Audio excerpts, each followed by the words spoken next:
তে আপোনালোকে ডিবেটটো কিয় কৰিলে মইতো খুজি লোৱা নাই আপোনালোকে ডিবেটত কিয় কৰিলে ভুল কথা কিয় ক'লে ইয়াতে আপোনালোকে ভুল কথা কিয় ক'লে 40 ঘৰ মানুহৰ কথা ক'ব আহে 40 ঘৰ মানুহৰ কথা ক'ব আহে বৰপেটাত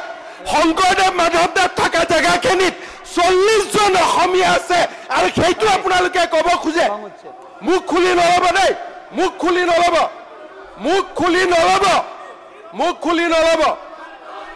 খুলি নল'ব মই ইমানে কৈ আছো 40 ঘৰ অসমীয়া মানুহ আৰু চেয়াৰমেন আলীয়ে কয় যে মই ৰক্ষণাবেক্ষণ দিছো আজি অসমীয়াৰ ইমান দুৰৱস্থা হ'ল আজি অসমীয়াৰ ইমান দুৰৱস্থা হ'ল আপুনি ৰক্ষণাবেক্ষণ দিব লাগে আপুনি ৰক্ষণাবেক্ষণ দিব লাগে কোন হয় চেয়াৰমেন আলী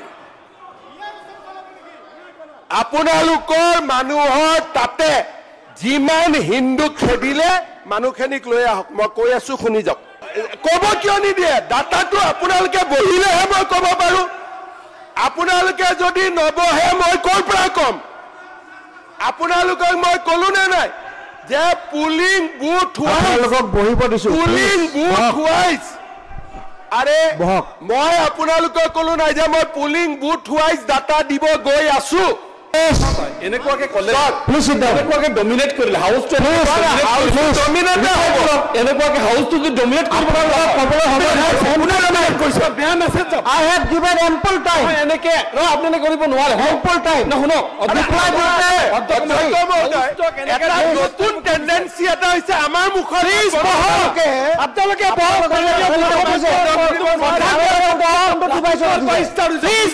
কোনটো ডিভাইচত উঠি পেলাই কথা হৈছে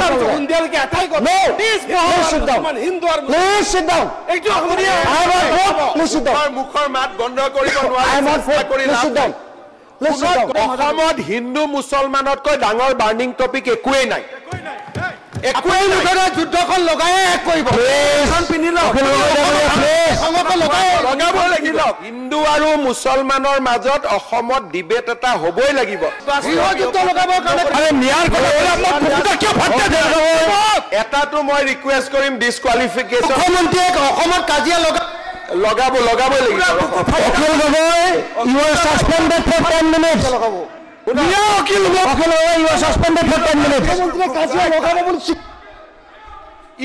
ইমান মিয়া কিয় হৈছে অখিল গগৈ বুকু ফাইটা যায় অখিল গগৈ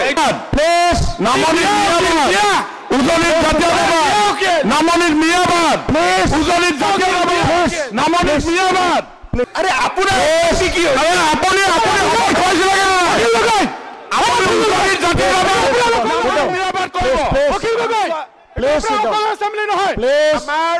আমাৰ মুছলমান এমএলএ খিনিও যুক্তি শুনিবৰ কাৰণে ৰাজি আপুনি ইমান কিয় মুছলমান প্ৰেমী হৈ কাজিয়া লগাবৰ কাৰণে সব কৰি আছে যুদ্ধ লগাবৰ কাৰণে মোক ধমকি নিদিব দে মানুহ প্লিজ আচ্ছা মোক ধমকি দিয়াৰ প্ৰেক্টিচ নকৰিব চেয়াৰমেন আলী ডাঙৰীয়া ৰিকুৱেষ্ট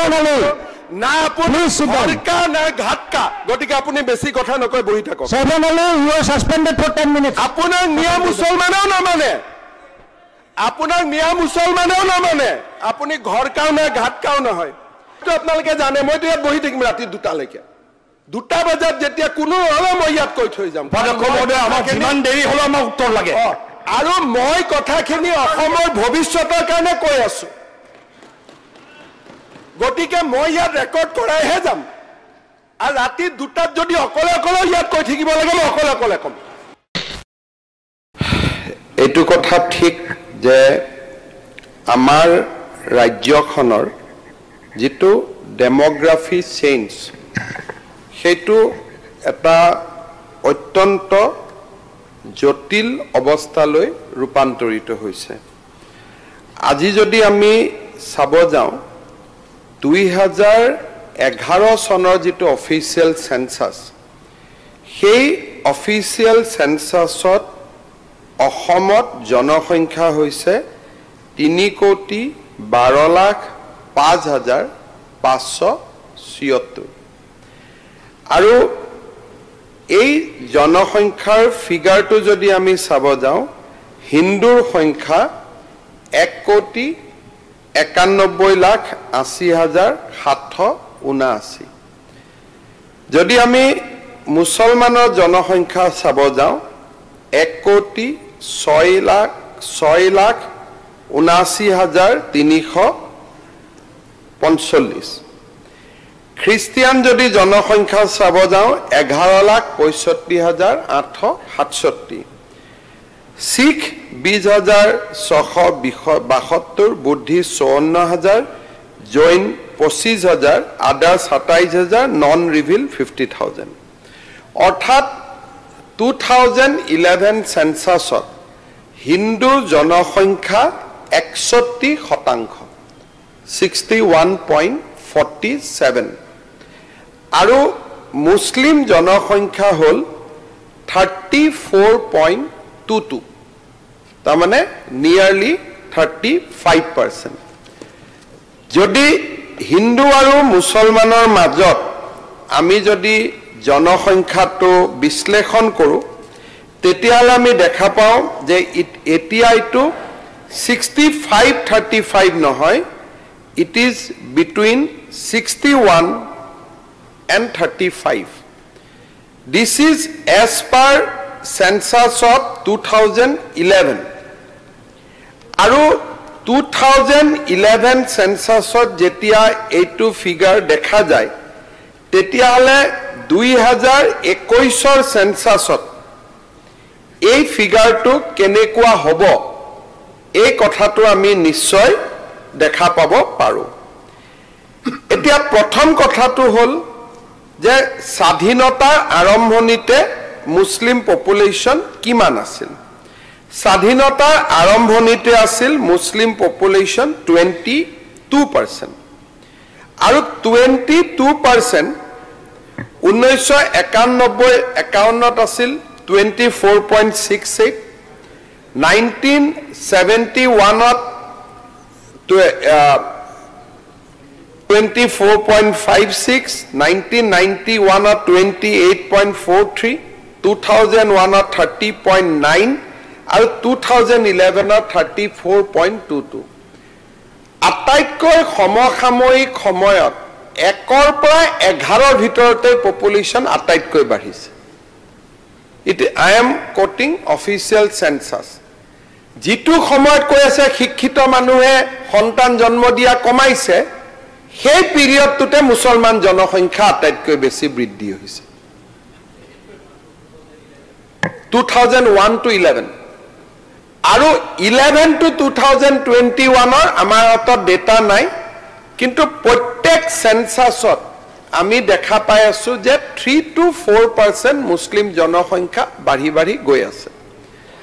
তাৰ ফলত কি হৈছে যে প্ৰত্যেকখন জিলাত ডেমোগ্ৰাফিটো শিফট হৈছে। আজি অবিভক্ত গোৱালপাৰা জিলাখন যদি আমি একে বুলি ধৰি দিওঁ ইনক্লুডিং কোকৰাঝাৰ, অবিভক্ত কামৰূপ জিলাখন যদি একে বুলি ধৰি লওঁ, নগাঁও মৰিগাঁও যদি দুইটা জনসংখ্যা একে বুলি ধৰি লওঁ, মঙলদৈ শোণিতপুৰ যদি একে বুলি ধৰি লওঁ, লখিমপুৰ যদি একে বুলি ধৰি লওঁ আৰু বৰ্তমান ই গোলাঘাটলৈকে এক্সপাণ্ড হৈছে। যেটো ডেমোগ্ৰাফিৰ পৰিৱৰ্তন ই 51ৰ পৰা মই আজিৰ পৰিপ্ৰেক্ষিতত মই অলপমান বৰ্তমান অসমৰ পৰিৱেশৰ প্ৰেক্ষাপটত এই বিষয়টো মই বহুত ক'ব খোজা নাই। আপোনালোকে মোক মনত পেলাই দিছে মই অসমৰ মুখ্যমন্ত্ৰী, মোৰো বহুতখিনি দায়িত্ব থাকে, কিন্তু নামনি অসমত ডেমোগ্ৰাফি ইমানেই স্পীডত পৰিৱৰ্তন হৈছে যে তাক ই এটা অভাৱনীয় হিউমেন ডিজাষ্টাৰলৈকে ৰূপান্তৰ হ'বৰ কাৰণে গৈ আছে। মাটি গৈছে, অধিকাৰ গৈছে, আৰু আপোনালোকে নিজে চাব যে যিবোৰ গাঁৱৰ নাম শুদ্ধ হিন্দু গাঁৱৰ নাম সেই গাঁওবিলাকত এতিয়া হিন্দু মানুহ নাই। শুদ্ধ হিন্দু গাঁও হাজোৰ কলিতাকুছিত এতিয়া কলিতা নাই। তাৰমানে এসময়তো তাত কলিতা আছিলে, নহ'লেতো গাঁওখনৰ নাম কলিতাকুছি হ'বই নোৱাৰে। আৰু ডেমোগ্ৰাফি চেঞ্জ আমি ভবাতকৈ মই এখন ডকুমেণ্ট ওলাই আছো পাৰ পুলিং বুথত হোৱা ডেমোগ্ৰাফিৰ পৰিৱৰ্তন, যিটো কোনোবা এদিন বিধানসভাত মই অধ্যক্ষ মহোদয়ক অনুৰোধ কৰিম। সেইখন পুলিং বুথত স্কুলো হ'ল, এখন পুলিং বুথত হস্পিটালো হ'ল, ব্যাপক গতিত সলনি হৈছে। স্যার মই আপনাকে অসুবিধা নকৰো স্যাৰ, ইন্টাৰফেয়াৰ নকৰো, খালি মাননীয় আপুনি যদি আপোনাক ইন্টাৰফেয়াৰ নকৰো sir. Please don't disturb the reply. Chairman Ali, আপনাৰ মাননীয় মাননীয় অধ্যক্ষ মহোদয়, মই কেতিয়াও ব্যৱহাৰটো কোনো সদস্যৰ প্ৰতি বেয়া নকৰো, মই এটা ভাবি চিন্তি কৈ থাকো। আপুনি যদি মাজত সোমাই দিয়ে নেক্সট লাইনটোতো মই পাহৰি যাম, এতিয়া মোৰ ফ্ল'টো আপুনি ভাঙি দিলে। সো এইটো ডিজাইন বুলি কম নে এইটো নেচাৰেল বুলি কম? এইটো ষড়যন্ত্ৰও হ'ব পাৰে। প্লিজ নাই চাওক, আপুনি চাওক, আপুনি এজন ইণ্ডিপেণ্ডেণ্ট মেম্বাৰ, 2 মিনিট সময় আপুনি পাব লাগে। আমি আপোনাক দিগদাৰ নকৰাকৈ আমি আপোনাক ক'ব সুযোগ দিছোঁ, কৈছে। ইয়াৰ পিছত প্ৰত্যেকটো কথাতে থিয় হৈ থকাৰ কি প্ৰয়োজন আছে? নাই, অধ্যক্ষ মহোদয় আপোনাক 10 মিনিট দিলে আপুনি 10 মিনিট ক'ব, মোৰ ইয়াত একো নাই, মইতো হাউচ চলোৱা নাই। এতিয়া যিটো সাধাৰণতে যিটো দলিল দিয়া হয় যে এডুকেশ্যন নাই কাৰণে আমাৰ হোৱা নাই, যিখন জাগাত হস্পিটাল হৈছে, যিখন জাগাত স্কুল হৈছে, যিখন জাগাত বিভিন্ন ধৰণৰ চৰকাৰী ৰাস্তা হৈছে, ইলেক্ট্ৰিচিটি হৈছে, পাৰ পুলিং বুথ ৱাইজ আমি যিটো ডেটা ওলাইছো, Hindu Muslim ratio' in 2011, Hindu Muslim ratio' in 2021 আৰু Hindu Muslim projected ratio' in 2031 as per the population. আৰু এই ধৰণে আপোনালোকে চাব যে ইয়াত 3টা ক্ৰিয়া কৰি আছে। এটা হৈছে বাৰ্থ এণ্ড ডেথ, যে মুছলিমৰ জনসংখ্যা বেছি। হিন্দুৰ পলায়ন, মই এটা ডাঙৰ কথা এটা যি কৈছো পিছত আমি ইলাবোৰেট কৰিম। হিন্দুৰ পলায়ন, প্লিজ এনেকে ডিস্টাৰ্ব নামনি অসম আৰু মধ্য অসমৰ পৰা হিন্দুৰ পলায়ন, অকল জন্মই অকল ডেমোগ্ৰাফি চেঞ্জৰ ৰিজন নহয়, জন্ম আৰু মৃত্যুক বাদ দিও হিন্দুৰ পলায়ন এটা বহুত ডাঙৰ সমস্যা হৈ পৰিছে demography in district. Please chairman Ali ডাঙৰীয়া, আপুনি 40 ঘৰ, I will compel to suspend you. যেতিয়া 40 ঘৰ মানুহৰ কথা কয়, নহয় প্লিজ মেইনটেইন দ্য ডেকোৰাম। যেতিয়া আপোনালোকে 40 ঘৰ মানুহৰ কথা কয়, তেতিয়া তাত দুখ লগাটো তাৰ পৰা আৰম্ভ হৈ যায় নহয়, যে 40 ঘৰৰ আছেনে গৈ তাতে, দুখটো তাৰ পৰা আৰম্ভ লাগি যায়তো, মনত শোকটো তাৰ পৰা আৰম্ভ হৈ যায়। এতিয়া ইয়াত কি হয়, পলায়নবিলাক কেনেকে হয় তাৰ ওপৰতো যোৱা 3.5 বছৰত মই একেবাৰে মাইক্ৰ লেভেলত মই বিশ্লেষণ কৰিছোঁ, কেনেকে তাক ইনষ্টিগেট কৰা হয় ক্ৰাইমৰ লগত। যেতিয়া আপোনালোকে যেতিয়া ডিছকাশ্যন কৰিব, আজি সময় বেয়া কাৰণে মই বহুত কথা ক'ব খোজা নাই, ক্ৰাইম আৰু আপুনি বন্ধ কৰিলে ভাল হয়। প্লিজ একদম কিমান হিন্দু অখিল গগৈ আপুনি কোন বন্ধ কৰিব, লুঙিখন পিন্ধি লওক please. Akhil it is not the way. আপুনি বাস্তৱ লুঙিখন পিন্ধি লওক, লুঙিখন প্লিজ। মাননীয় মাননীয় হিন্দু মুছলমানে আপুনি শপত খুৱাইছিলে। মাননীয় অধ্যক্ষ মহোদয়, অসমত হিন্দু মুছলমানতকৈ ডাঙৰ বাৰ্নিং টপিক একোৱেই নাই, একোৱেই নাই। যুদ্ধখন লগাই শেষ কৰিব। পিন্ধি লওক, লগাব লাগিব।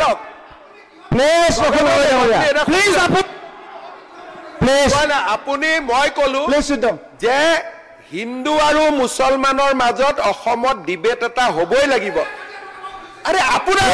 কি আপুনি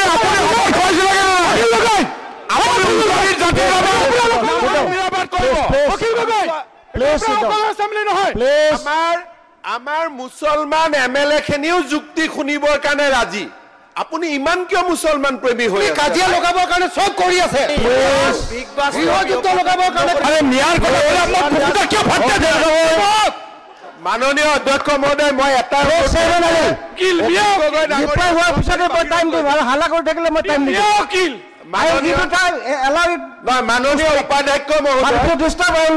মাননীয় উপাধ্যক্ষ মহোদয় আমি হাউচত এটা ৰিজলিউশ্যন কৰিম যে ডেমোগ্ৰাফিৰ দৰে কথা আলোচনা হলে অখিল গগৈক বাহিৰত ৰাখিব লাগে উপায় নাই আমাৰ আমিতো ক'বই লাগিব এনেকুৱাকে কলে এনেকুৱাকে ডমিনেট কৰিলে হাউচটো এনেকুৱাকে হাউচটো যদি ডমিনেট কৰিব বেয়া message I have given ample time এনেকে আপুনি কৰিব নোৱাৰে এম্পল টাইম শুনক এটা নতুন টেন্ডেন্সি এটা হৈছে আমাৰ মুখত আপোনালোকে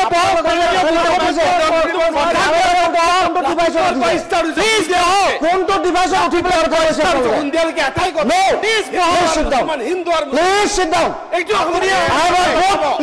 মুখৰ মাত বন্ধ কৰিব নোৱাৰে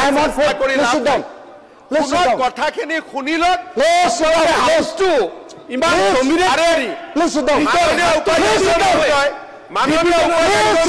যেতিয়া তেওঁলোকে ভুল তথ্য দিলে যে ডিষ্ট্ৰিক্ট কেইখন ভাঙাৰ কাৰণেহে গণ্ডগোল হৈছে যেতিয়া ভুল আপোনালোকে সাইন্টিফিক ৰিপ্লাই শুনক চেয়াৰমেন আৰু ডাঙৰীয়া প্লিজ হোৱা নাই আচ্ছা প্লিজ চেয়াৰমেন আৰু ডাঙৰীয়া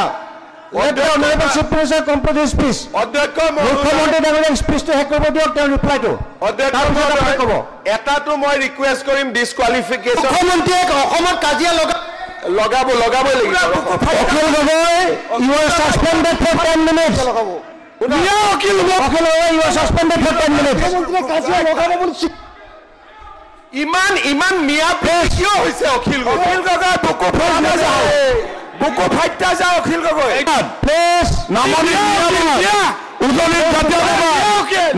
মিয়াবাদ প্লিজ লগাবলৈ নহয় মাননীয় অধ্যক্ষ মহোদয় কংগ্ৰেছ দলে প্ৰশ্ন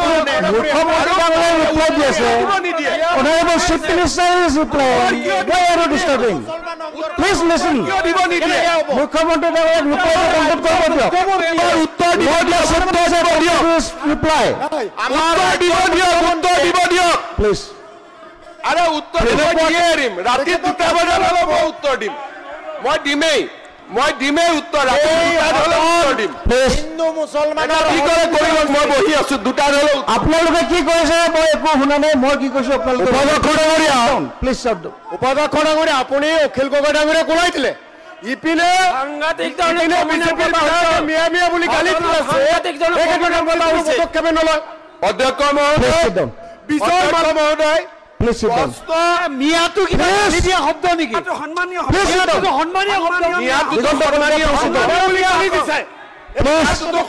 শব্দ প্লিজ মিয়াৰ ওপৰত আগতে ডিবেট হৈছে এবাৰ এইটো ওপৰত ডিবেট হৈছে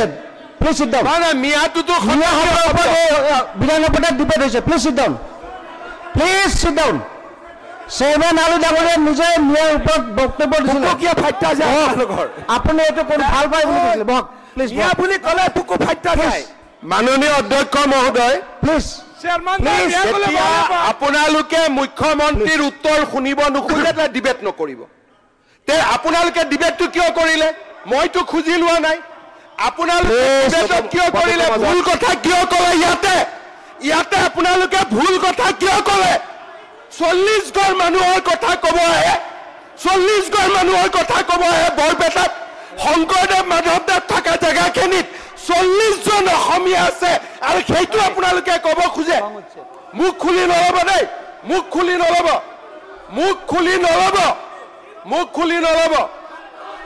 খুলি নলব মই ইমানে কৈ আছো 40 ঘৰ অসমীয়া মানুহ আৰু চেয়াৰমেন আলীয়ে কয় যে মই ৰক্ষণাবেক্ষণ দিছো আজি অসমীয়াৰ ইমান দুৰৱস্থা হ'ল আপুনি ৰক্ষণাবেক্ষণ দিব লাগে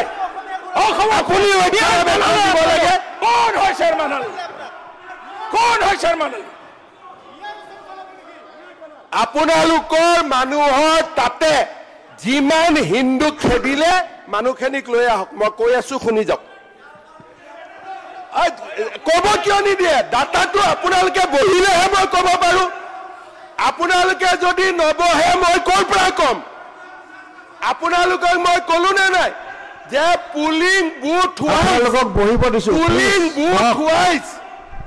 আৰে মই আপোনালোকক কলো নাই যে মই পুলিং বুথ ৱাইজ ডাটা দিব গৈ আছো মই দি আছো আপোনালোকে এটা শুনি লওক মুখ্যমন্ত্ৰী ডাঙৰীয়া ৰিপ্লাই শুনক তাৰপিছত কিবা ক'বলগীয়া আছে যদি ক'ব যদি আপোনালোকে ৰিপ্লাই নুশুনে তেনে বিতৰ্ক ক'বলগীয়া আছে আই উইল গিভ টাইম কিয় কৰে যদি মোৰ ৰিপ্লাই শুনিব ভয় শুনক চেয়াৰমেন আলী ডাঙৰীয়া আকৌ কৈছো অধ্যক্ষ মহোদয় চেয়াৰমেন আলীটো ইয়াতে গেষ্ট এপিয়াৰেঞ্চ হৈ আছে মই ৰিকুৱেষ্ট কৰিম ডিছকুৱালিফিকেশ্যন পিটিশ্যনখন সোনকালে ডিছপ'জ কৰি দিয়ক লেঠা মৰি গ'ল বহক মোক ধমকি নিদিব দেই মোক আচ্ছা মোক ধমকি দিয়াৰ প্ৰেক্টিচ নকৰিব চেয়াৰমেন আলী ডাঙৰীয়া প্লিজ চেয়াৰমেন আলী ডাঙৰীয়া ৰিকুৱেষ্ট না আপুনি সৰকাৰ না ঘাটকা গতিকে আপুনি বেছি কথা নকয় বহি থাকক chairman Ali you are suspended for 10 minutes আপোনাৰ মিয়া মুছলমানেও নামানে আপোনাক মিয়া মুছলমানেও নামানে আপুনি ঘৰকাও না ঘাটকাও নহয় মাননীয় অধ্যক্ষ মহোদয় চক হাউস চলাব লাগে replace I am repeatedly requesting you I will give you time. আপোনালোকে ডিসেন্ট কিয় কৰে এই প্ৰশ্নটো যেতিয়া আপোনালোকে মূল উত্তৰ শুনিব সাহস নকৰে আনে কিয় প্ৰশ্নটো ডিবেটটো নানিলে হ'ল মই মনে মনে বহি থাকিম আপোনালোকে প্ৰশ্নটো আনে কিয় কমলেশ পুৰকায়স্থটো আপোনালোকৰ মানুহ প্লিজ মোৰ মানুহ নহয় এনেকা উঠি পেলাই নকয় নহয় কথাবিলাক There is no system, no rule that you can stand up. Please sit down.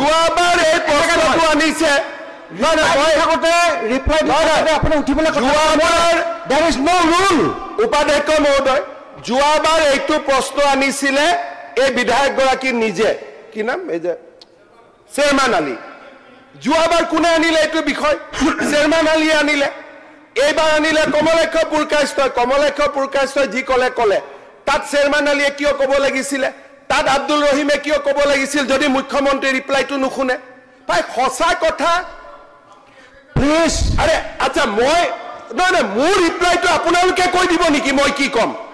আচ্ছা মই এনেকুৱা মই অখিল গগৈ হ'ব লাগিব আব্দুল ৰহিম প্লিজ আচ্ছা মোকতো চাওক আব্দুল ৰহিম মোক মিয়া ভূত নালাগে গতিকে মই অখিল গগৈ নহওঁ প্লিজ সিধা কথা গতিকে মই অখিল গগৈ নহয় সিধা কথা দালালি বন্ধ কৰক মই সঁচা কথা কম আৰু মই ভাল কথা কম আপোনালোকে যদি মোৰ কথাটো শুনক আপোনালোকে যদি মোৰ কথাখিনি শেষলৈকে শুনে তাত এটাও সাম্প্ৰদায়িকতা নাপায় যদি মোৰ কথাখিনি শেষলৈকে শুনিব খোজে আৰু যদি মাজত টুকিয়াই থাকে ভোট মোৰো বাঢ়িব আপোনালোকৰো বাঢ়িব সমস্যাৰ সমাধান নহ'ব আমি আপোনাৰ কথা আমি শুনি থাকক কিন্তু প্ৰভুক আপোনালোকে মোৰ ভাষণটো 10 মিনিট শেষ হোৱাৰ পিছতে জাজমেণ্ট দিব ই প্ৰভুক আছিল নে কি আছিলে মোৰ ভাষণটো নুশুনে ৰাতিপুৱাও নুশুনে এতিয়াও নুশুনে আপোনালোকে যদি ভাবি আহিছে যে এনেকে কৰি পালন কৰক আৰু নিৰপেক্ষভাৱে আৰু মাননীয় সদস্য উপাধ্যক্ষ প্ৰটেকশ্যন দিয়া ডিজাইন বনাই আপোনালোকে ন্যায় প্ৰটেকশ্যন দিয়া ডিজাইন বনাই এক মিনিট উপাধ্যক্ষ মইতো ৰাতি 2টা ধৰণৰ মাইকত কৈয়ে যাম মইতো আপোনালোকে জানে মইতো ইয়াত বহি থাকিম ৰাতি 2টালৈকে 2টা বজাত যেতিয়া কোনো হ'লেও মই ইয়াত কৈ থৈ যাম যিমান দেৰি হ'লেও আমাক উত্তৰ লাগে আৰু মই কথাখিনি অসমৰ ভৱিষ্যতৰ কাৰণে কৈ আছো গতিকে মই ইয়াত ৰেকৰ্ড কৰাইহে যাম আৰু ৰাতি 2টাত যদি অকলে ইয়াত কৈ থাকিব লাগে মই অকলে কম গতিকে মোৰ কোৱাখিনি মই কম শুনিব খোজে নুখোজে it is up to you মাননীয় অধ্যক্ষ মহোদয় কাৰণ যেতিয়া বিধানসভাৰ প্ৰচিডিং ওলাব 20 বছৰত তাক ৱাকআউটটো লিখা নাথাকে অকল স্পীচটোহে লিখা থাকিব হয় নহয় সেইকাৰণে মোৰ স্পীচটো ৰেকৰ্ডত থাকিব লাগে 20 বছৰ পিছত যেতিয়া বিধানসভাৰ প্ৰসিডিং ওলাব কোনে ৱাকআউট কৰিলে কি কৰিলে নোলাই বিধানসভাত যোনে ভাষণ দিয়ে ভাষণটো ওলাব আৰু মোৰ ভাষণটো থাকি যাব নালাগাখিনিও থাকিব ইতিহাসে জাজমেণ্ট ল'ব এতিয়া অধ্যক্ষ মহোদয় জন্ম আৰু মৃত্যুতকৈ মই এটা নতুন কথা ক'ব খুজিছোঁ মই ভাল কথা ক'ব খুজিছোঁ যে জন্ম আৰু মৃত্যুতকৈ ডাঙৰ এলিমেণ্ট এটা আছে পলায়ন হিন্দু মানুহৰ সংখ্যা দ্ৰুত গতিত ধুবুৰী সাউথ সালমাৰা মঙ্গলদৈ মৰিগাঁও ইয়াত যে কম হৈ আছে অকল যদি জন্ম মৃত্যুক ব্লেম কৰোঁ ই কাৰেক্ট ইয়াৰ লগত সেকেন্ড এলিমেন্ট এটা আছে হিন্দুৰ পলায়ন এতিয়া আমি সদনত বিচাৰিব লাগিব যে হিন্দুৱে কিয় পলায়ন কৰি আছে তাৰ কাৰণটো কি এই কাৰণখিনি এতিয়া বিজ্ঞানসন্মতভাৱে বিশ্লেষণ কৰিব লাগে নহলে নামনি অসমত আপোনালোকেও থাকি ভাল নাপাব যে it will be completely one section of people হৈ যাব আপোনালোকে মাত্ৰ বাগিচাৰ কথা ক'লে নহয় যে বাগিচাত সব ফুল থাকিব লাগে এতিয়া এটা ফুল নোহোৱা হৈ যাব আপোনালোকৰ ভাষাতে মই কৈছো আজি চেয়াৰমান আলী ডাঙৰীয়াই কি কৈছে বাগবৰ তেওঁ ইয়াত কৈ আছে মই 40 ঘৰ হিন্দু মানুহ ৰাখিছো কিমান দুখৰ কথা আপোনালোকে ভাবক 40 ঘৰ হিন্দু মানুহ 40 ঘৰ তাৰ মানে বাগবৰ সমষ্টিৰ পৰা কিমান মানুহৰ পলায়ন হল আজি সেই জায়গাবিলাক পৃথভূমি আছিল সভ্যতা সত্ৰ কনৰা বাগমৰ এইবিলাক অসমীয়া হিন্দু মানুহৰ একোটা পৃথভূমি আছিল এতিয়া সেকেন্ড পইণ্ট এটা মই আনিছো যে আপোনালোকে হাউসত বিচাৰ কৰক কেতিয়াবা আমি ইয়াক কথা পাতিম জন্ম মৃত্যুৰ সামঞ্জস্যৰ লগতে সেকেন্ড এংগলটো হল যে বিভিন্ন জায়গাৰ পৰা পলায়ন কিয় হৈছে আজি আপোনালোকে কৈছে অসমৰ উজনি নামনি কতো মুছলমান মানুহৰ পলায়ন হোৱা নাই খুব ভাল কৰি শব্দকেইটা বুজিব গোলাঘাটত মুছলমান মানুহ বাঢ়িছে মই অসমীয়া মুছলমানৰ কথা কোৱা নাই গোলাঘাটত মিয়া মুছলমানৰ সংখ্যা বাঢ়িছে কামৰূপ মহানগৰত মিয়া মুছলমানৰ সংখ্যা বাঢ়িছে